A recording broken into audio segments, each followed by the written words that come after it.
Quand on fait le bilan de ce mi-mandat, je pense que ce bilan, je vais peut-être vous surprendre, mais je le trouve bon, voire très bon, dans la mesure où il a des conséquences. C'est surprenant. Il aura David des conséquences. oui. Je ne suis pas tellement étonnée que monsieur le représentant de la France Insoumise ne soit pas forcément d'accord avec mon analyse, mais je pense qu'il faut savoir accueillir les bonnes nouvelles. Et entre tout va bien, Madame la Marquise, et rien ne va plus, il y a peut-être l'espace pour une action politique qui est déterminée, qui va dans une direction et qui, vous avez raison, est en train de se réajuster, comme s'il y avait, comme je vous le disais tout à l'heure, un paquebot France qui avance dans la bonne direction, avec la réindustrialisation du pays, avec le chômage qui baisse comme jamais depuis 10 ans, avec une formation légèrement oui, hausse le chômage. mais la tendance, elle reste bonne.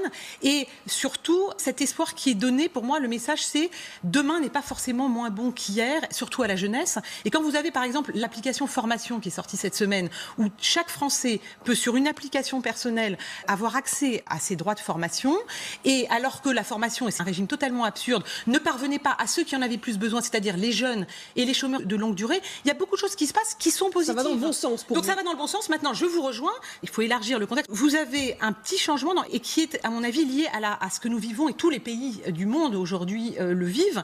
C'est cette difficulté, en fait, à la fois gérer le long terme, qui est essentiel quand on veut faire des changements structurels et profonds, et en même temps le court terme avec des souffrances qui sont là et auxquelles il faut répondre. Et donc je pense qu'Emmanuel Macron a mis en place maintenant des réformes structurelles qui avancent, des mécanismes de remontée en fait du terrain où vous devez être souple et, comme ça a été fait pour l'hôpital par exemple, être en mesure d'apporter des réponses d'urgence qui ne remettent pas en cause, qui vont dans le même sens, mais qui accélèrent le rythme.